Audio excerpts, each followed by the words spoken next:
गुरुदेव भगवान की जय। प्यारे कृष्ण कन्हैया लाल की जय। श्री गर्ग संहिता अश्वमेध खंड चल रहा है और आज है 18वां अध्याय। राक्षस भीषण द्वारा यज्ञीय अश्व का अपहरण तथा विमान द्वारा यादव वीरों की उपलंका पर चढ़ाई। श्री गर्ग जी कहते हैं, राजन, तदनंतर अनिरुद्ध के प्रयास से छूटा हुआ वह दुग्ध के समान उज्ज्वल यज्ञ संबंधी अश्व स्वेच्छा से सिंगल द्वीप के निकट विचरने लगा। वह प्यास से पीड़ित था। घोड़े ने देखा सामने ही बहुत से वृक्षों द्वारा आवृत और जल से भरी हुई एक बावड़ी है। उसे देख वह स्वयं जाकर उसका पानी पीने लगा। बावड़ी में अश्व को देखकर एक भीषण नाम वाले राक्षस ने उसके भाल में लगे हुए पत्र को पढ़ा और बड़ी प्रसन्नता से उस घोड़े को पकड़ लिया। उसी समय सब यादव, जिनकी दृष्टि घोड़े पर ही लगी हुई थी, वहां आ पहुंचे। आकर उन्होंने देखा यज्ञ के अश्व को एक राक्षस ने पकड़ रखा है। तब वे युद्धशाली यादव उस राक्षस से बोले। यादवों ने कहा, अरे तू कौन है? जैसे सिंह की वस्तु को शियार ले जाए उसी तरह यादवेंद्र महाराज उग्रसेन के घोड़े को लेकर तू कहाँ जाएगा? धूर्त, खड़ा रह, हमारे साथ धैर्य पूर्वक युद्ध कर। हम घोड़े को तेरे हाथ से छुड़ा लेंगे तथा रणभूमि में तेरा वध कर डालेंगे। भाइयों सहित शकुनी, नरकासुर, बाणासुर और कलंक, ये समस्त राक्षस राज हमारे हाथ से मारे जा चुके हैं। तू तो उनके सामने तिनके के तुल्य है। अतः युद्ध में तुझे कुछ भी नहीं गिनेंगे। तू घोड़ा देकर चला जा, नहीं तो हम तुझे मार डालेंगे। उनका यह वचन सुनकर देवताओं को भी भयभीत करने वाले भीषण ने सूल, गदा और खड्ग लेकर बड़े रोष के साथ उन सब से कहा। भीषण बोला, अरे तुम लोग क्या मेरा सामना कर सकते हो? मनुष्य तो हमारे भोजन हैं। वे राक्षसों के सामने कौन सा पुरुषार्थ प्रकट करेंगे? पहले जब यादव राज ने विश्वजित यज्ञ किया था, तब मैं राक्षसों को लाने के लिए लंका चला गया था। उन्हें लेकर जब मैं अपनी पुरी में लौटा तो नारद जी के मुख से सुना कि वह यज्ञ पूरा हो गया। अब तुम लोगों ने पुनः अश्वमेध यज्ञ करने का प्रयास व्यर्थ ही किया है। तुम लोगों में कौन ऐसे वीर हैं जो मेरे पकड़े हुए घोड़े को छुड़ा सके? अतः घोड़े की आशा छोड़कर तुम लोग चले जाओ, नहीं तो मेरे 4 लाख अनुयायी राक्षस तुम सबको खा जाएंगे। इस स्थान से 12 योजन दूर समुद्र में बनाई हुई मेरी पुरी है, जिसका नाम उपलंका है। जैसे भोगवतीपुरी सर्पों से भरी रहती है, उसी प्रकार उपलंका निशाचर गणों से परिपूर्ण है। राजन, ऐसा कहकर घोड़ा लिए आकाश मार्ग से वह सहसा अपनी पुरी को चला गया और समस्त यादव शोक करने लगे। तब अनिरुद्ध कहने लगे, भोजराज के इस अश्व को जिसे निशाचर ले गया है, हम कैसे छुड़ाएंगे? उनका यह वचन सुनकर नीति कुशल सांब आदि उनसे बोले, राजन, चिंता छोड़ो, हमारे रहते तुम्हें क्या भय है? तुम्हारी सेना में पंखदार घोड़े हैं, विमान हैं और बाण हैं। दोनों लोकों पर विजय पाने वाले शौर्य संपन्न महान वीर विद्यमान हैं। राजन, हम लोग घोड़ों से यात्रा करेंगे अथवा बाणों से पुल बांधकर जाएंगे, या भगवान विष्णु के दिए हुए विमान से शत्रुओं की नगरी पर आक्रमण करेंगे। सबकी बात सुनकर धनुर्धारियों में श्रेष्ठ अनिरुद्ध ने मंत्री प्रवर उद्धव को बुलाकर इस प्रकार पूछा। अनिरुद्ध बोले, मंत्री प्रवर, श्यामकर्ण हमारे हाथ से चला गया, अब हम क्या करें? भगवान ने आपके आदेशानुसार ही कार्य करने की आज्ञा दी थी, अतः आप कोई उपाय बताइए। मेरे सब चाचा लोग जो उपाय बता रहे हैं वह आपने भी सुना है। यदि आपकी भी आज्ञा हो जाए तो मैं वह सब करूं। अनिरुद्ध की यह बात सुनकर उद्धव जी लज्जित होकर बोले, भैया, मैं तो श्री कृष्ण का और विशेषतः उनके पुत्रों तथा पौत्रों का भी सदा दास हूँ, निरंतर आज्ञा में रहने वाला सेवक हूँ। मैं क्या बताऊंगा? जो तुम्हारी और इन सब की इच्छा हो वह करो, निश्चय ही वह सफल होगी। तब अनिरुद्ध ने कहा, यादवों, मैं भगवान विष्णु के दिए हुए विमान द्वारा 10 अक्षौहिणी सेना के साथ दैत्य नगरी उपलंका में जाऊंगा। सारण, कृतवर्मा तथा सत्य पुत्र युयुधान, ये लोग अक्रूर के साथ यहीं रहकर शेष सेना की रक्षा करें। ऐसा कहकर अनिरुद्ध श्रीहरि के 18 पुत्रों उद्धव, गद और विशाल सेना के साथ भगवान विष्णु के दिए हुए विमान पर आरूढ़ हुए। श्री कृष्ण के पौत्र तथा यादव वीरों से युक्त वह सूर्य बिंब के समान तेजस्वी विमान अपनी शक्ति से चलित होकर उसी प्रकार शोभा पाने लगा जैसे पूर्व काल में कुबेर का विमान पुष्पक श्री राम और कपिराजों से युक्त होकर सुशोभित होता था। बोलो वृंदावन बिहारी लाल की जय। यादवों और निशाचरों का घोर युद्ध, अनिरुद्ध और भीषण की मूर्छा तथा चेतना एवं रणभूमि में बक का आगमन। श्री गर्ग जी कहते हैं, राजन, तदनंतर रुक्मवती कुमार अनिरुद्ध कुबेर के समान विमान द्वारा विशाल सेना के उपलंका में गए। सेना के साथ उपलंका में गए नरेश्वर वहां जाकर यादवों सहित अनिरुद्ध ने विषधर सर्प के समान विषाक्त बाणों द्वारा उस नगरी का और वहां के वन उपवनों का विध्वंस आरंभ कर दिया। वहां के क्रीड़ा स्थानों, द्वारों, भवनों, अट्टालिकाओं, छज्जों तथा गोपुरों पर उस विमान के अग्रभाग से अस्त्र शस्त्रों की वर्षा होने लगी। मुसल, शक्ति, परिघ, बाण, शिलाएं भी निरंतर पड़ने लगी। राजन, वहां प्रचंड वायु चलने लगी और संपूर्ण दिशाएं धूल से आच्छादित हो गई। इस प्रकार यादवों द्वारा की गई अस्त्र वर्षा से अत्यंत पीड़ित हुई भीषण की वह नगरी कहीं भी कल्याण नहीं पा रही थी। उसकी वही दशा हो गई थी जैसे पूर्व काल में साल्व देशीय योद्धाओं के आक्रमण से द्वारिकापुरी की हुई थी। नृपश्रेष्ठ, उस समय उस नगरी में हाहाकार मच गया। भीषण आदि असुर भय से बेहुल हो गए। सारी नगरी को पीड़ित देख राक्षस राज भीषण डरो मत इस प्रकार अभयदान दे राक्षसों के साथ बाहर निकला। फिर तो उसकी पुरी में निशाचरों के साथ यादवों का घोर युद्ध होने लगा। ठीक उसी तरह जैसे पहले लंका में वानरों और राक्षसों में युद्ध हुआ था। ब्रजनिवंशी योद्धाओं के बाण समूहों से कंधे कट जाने के कारण राक्षस आंधी के उखाड़े हुए वृक्षों की भांति समुद्र में गिरने लगे। कुछ निशाचर औंधे मुंह उस पुरी में ही धराशायी हो गए। राजन, कोई उतान होकर गिरे और कोई तत्काल पंचत्व को प्राप्त हो गए। वहां उन राक्षसों के रक्त से एक भयंकर दूषित नदी प्रकट हो गई जो महावैतरणी की भांति दुष्पार थी। वहां यादवों का बल देखकर भीषण को बड़ा विस्मय हुआ। उसने टेढ़ी आंखों से यादवों की ओर देखकर कहा, तुम लोगों ने निर्बलों की भांति आकाश में खड़े होकर युद्ध किया है। तुम लोग जो व्यर्थ वीरता का अभिमान करते हो वह प्रशंसा के योग्य नहीं है। तुम लोगों के शरीरों में यदि शक्ति हो तो सुनो, पृथ्वी पर उतर आओ और मेरे साथ युद्ध करो। उसकी यह बात सुनकर करुणामय प्रद्युम्न कुमार भूतल पर विमान उतारकर उस महान असुर से बोले। अनिरुद्ध ने कहा, महान असुर, बहुत विचार करने से क्या होगा? तुम महासमर में भय छोड़कर शीघ्र मेरे साथ युद्ध करो। उनकी यह बात सुनकर भयंकर पराक्रमी भीषण ने अपने धनुष से 5 नाराज बाण अनिरुद्ध के ऊपर चलाए। अनिरुद्ध ने उन्हें देखकर अपने बाणों द्वारा उन नाराजों के 2-2 टुकड़े कर दिए और खेल खेल में ही एक बाण से उसके धनुष को काट दिया। भीषण ने भी दूसरा धनुष लेकर उस पर प्रत्यंचा चढ़ाई और सर्पाकार 100 बाणों द्वारा प्रद्युम्न कुमार को घायल कर दिया। उनका रथ खंडित हो गया, सारथी मारा गया, सब घोड़े भी काल के गाल में चले गए और अनिरुद्ध मूर्छित हो गए। उस समय अपने सेना नायक को घिरा हुआ देख समस्त वृषनिवंशी यादवों के अधर पल्लव रोष से फड़क उठे और वे बाणों की वर्षा करते हुए वहां आ पहुंचे।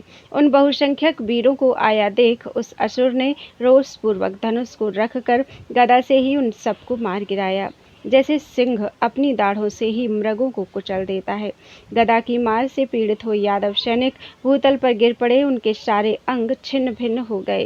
कितने ही योद्धा रण क्षेत्र में धराशायी हो गए। तब बलराम जी के छोटे भाई गद ने अपनी गदा लेकर समर भूमि में राक्षस भीषण के मस्तक पर प्रहार किया। राजन, गदा के उस प्रहार से व्यथित हो वज्र के मारे हुए पर्वत की भांति वह असुर वसुधा को कंपित करता हुआ पृथ्वी पर गिर पड़ा। भीषण का सिर फट गया था। उसे मूर्छित होकर पड़ा देख वे असुर शस्त्र धारण किए गद को मारने के लिए आ पहुंचे, परंतु नरेश्वर नरसिंह ने जैसे अपनी दाढ़ से हाथियों को मार गिराया था, उसी प्रकार बलराम के छोटे भाई गद ने अपनी वज्र सरीखी गदा से उन सब असुरों को धराशायी कर दिया। इसके बाद अनिरुद्ध होश में आकर खड़े हो गए और क्षण भर में धनुष लेकर बोल उठे, मेरा शत्रु दुष्ट भीषण कहाँ गया? श्रीहरि के पौत्र को खड़ा हुआ देख यादव पुंगव जय जयकार करने लगे और समस्त देवताओं को भी बड़ा हर्ष हुआ।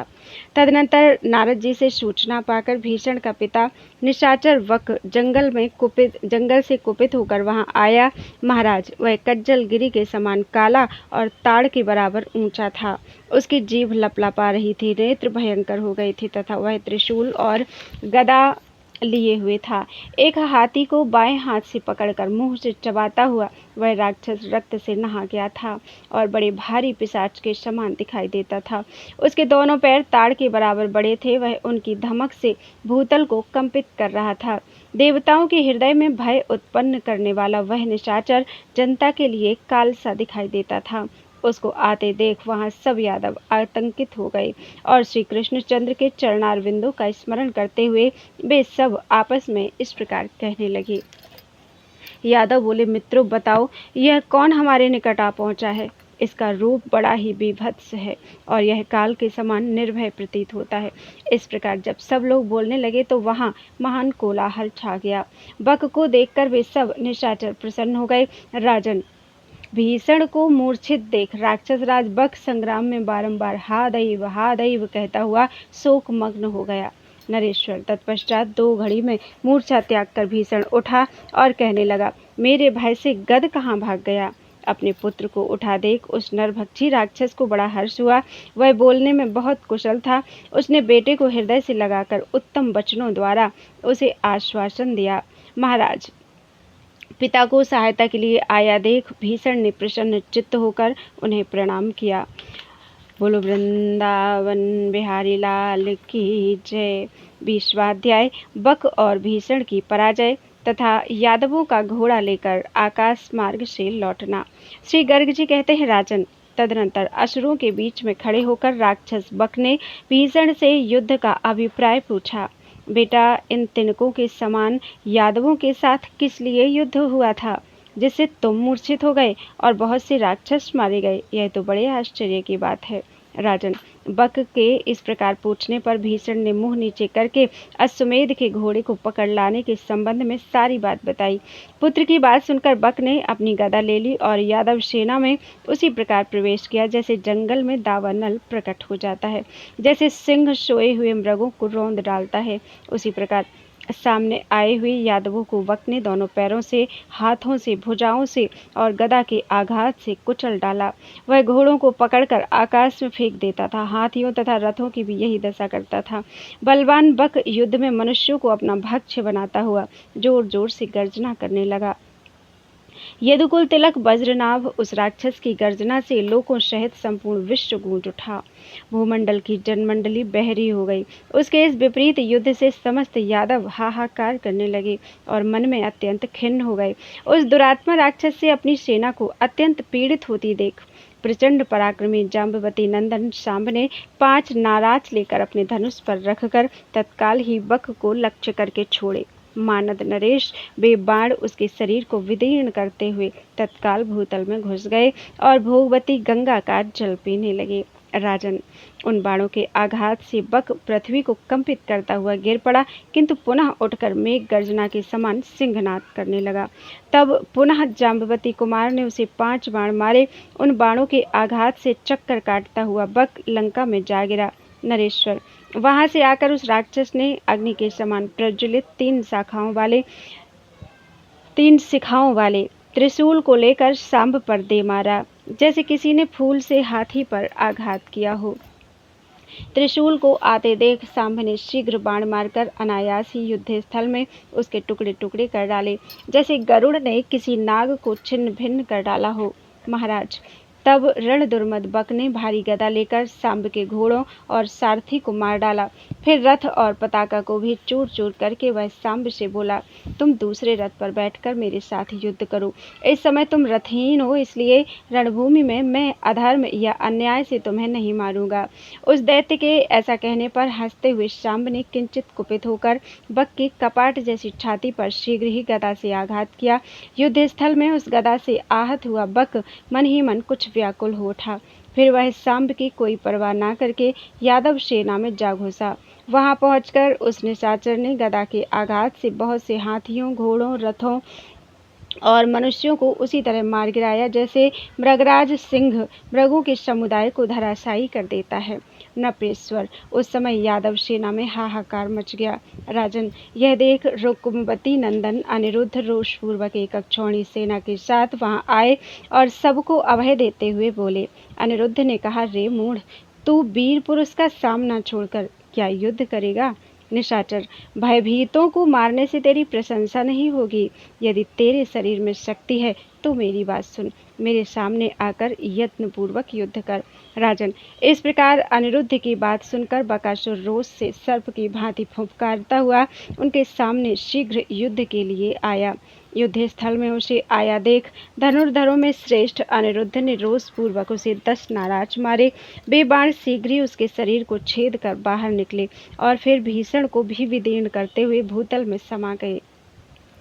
तब भीषण सहित बक मूर्छित हो वज्र से आहत हुए पर्वत के समान पृथ्वी पर गिर पड़ा। उस समय यादव सेना में जय जयकार होने लगा। दुंदुभियां बज उठी, नगाड़े पीटे जाने लगे और शंखों तथा गोमुखों की ध्वनि होने लगी। अपने दोनों स्वामियों को गिरा हुआ देख समस्त राक्षसों का हृदय क्रोध से भर गया। वे यादवों को मारने के लिए एक साथ ही उन पर टूट पड़े। फिर तो सम्रांगण में दोनों सेनाओं के बीच घोर युद्ध होने लगा। बाण, खड्ग, गदा, शक्ति और भिंदीपालों द्वारा परस्पर आघात प्रत्याघात होने लगे। राजन, राक्षसों के तीव्र बल को देखकर श्रीहरि के सांब आदि 18 पुत्र तीखे बाणों द्वारा उन पर प्रहार करने लगे। वहां उन सबके बाण समूहों से घायल होकर बहुत से राक्षस युद्ध स्थल में सदा के लिए सो गए। कुछ तो मौत के मुख में पड़ गए और कुछ जीवित रहने की इच्छा से मैदान छोड़कर भाग गए। राजन, तदनंतर 2 घड़ी के बाद उठकर भयंकर असुर बक तत्काल ही अपने शत्रु अनिरुद्ध के सम्मुख गया। वहां जाकर बक ने अपने हाथ में एक भारी गदा लेकर उसे अनिरुद्ध के सिर पर फेंका और कहा, लो, अब तुम मारे गए। महाराज, उस गदा को अपने ऊपर आती देख अनिरुद्ध ने यमदंड से उसे उसी तरह चूर चूर कर दिया जैसे कटु वचन से मित्रता नष्ट कर दी जाती है। तब क्रोध से भरा हुआ बक अपना मुखमंडल फैलाकर अनिरुद्ध को खा जाने के लिए उनकी ओर दौड़ा, मानो राहु ने कहीं चंद्रमा पर ग्रहण लगाने के लिए आक्रमण किया हो। उसे निकट आया देख धनुर्धरों में श्रेष्ठ अनिरुद्ध ने फिर यमदंड उठाकर उससे उसके ऊपर आघात किया। राजन, उस आघात से बक का मस्तक फट गया और वह मुख से रक्त वमन करता तथा पृथ्वी को कंपाता हुआ मूर्छित होकर गिर पड़ा। वज्रनाभ पिता को मूर्छित हुए देख भीषण ने रणक्षेत्र में परिघ लेकर यादवों का संहार आरंभ किया। तब बलवान अनिरुद्ध ने रोषपूर्वक नागपाश से भीषण को बांधकर उसी प्रकार खींचा जैसे गरुड़ सर्प को खींचते हैं। वरुण के पास से बंधकर उसने हतोत्साह होकर अपना मुंह नीचे कर लिया। उसे पराजित और बलहीन देख शांब बोले, असुरेंद्र, तुम्हारा भला हो, तुम अपनी पुरी में जाकर शीघ्र विधि पूर्वक अनिरुद्ध के यज्ञ संबंधी घोड़े को लौटा दो। अनिरुद्ध महात्मा श्री कृष्ण हरि के पौत्र हैं। ये घोड़े की रक्षा के बहाने मनुष्यों को अपने स्वरूप का दर्शन कराने के लिए विचर रहे हैं। देवता, दैत्य और मनुष्य सभी आकर इनके चरणों में मस्तक झुकाते हैं। ये मनुष्यों के समस्त पापों का नाश करने वाले हैं। तुम इन्हें श्री कृष्ण के समान ही समझो। राक्षस, तुम युद्ध में श्री कृष्ण से पराजित हुए हो ऐसा समझकर दुख और चिंता त्याग दो और हम लोगों के साथ श्री कृष्ण का दर्शन करने के लिए चलो। श्री गर्ग जी कहते हैं, राजन, सांब के इस प्रकार समझाने और वरुण पास से मुक्त कर दिए जाने पर भीषण ने पुरी में जाकर वहां से द्रव्य राशि के साथ घोड़ा लाकर अनिरुद्ध को लौटा दिया। तब अनिरुद्ध ने उससे भी अश्व की रक्षा के लिए चलने का अनुरोध किया। नरेश्वर, उनके इस प्रकार अनुरोध करने पर भीषण ने कुछ सोच विचार कर उत्तर दिया। भीषण ने कहा, मेरे असुर पालक पिता जब सचेत हो जाएंगे तब मैं उनकी आज्ञा लेकर आऊँगा, इसमें संशय नहीं है। भीषण के ऐसा कहने पर प्रद्युम्न पुत्र अनिरुद्ध ने यादव सेना के साथ यज्ञ के घोड़े को विमान पर चढ़ा लिया और स्वयं भी उस पर आरूढ़ हो वे आकाश मार्ग से चल दिए। इस प्रकार श्री गर्ग संहिता के अंतर्गत अश्वमेध खंड में उपलंका पर विजय नामक 20वां अध्याय पूरा हुआ। बोलो वृंदावन बिहारी लाल की जय। त्वदीयं वस्तु गोविंदम तुभ्यमेव समर्पयेत्।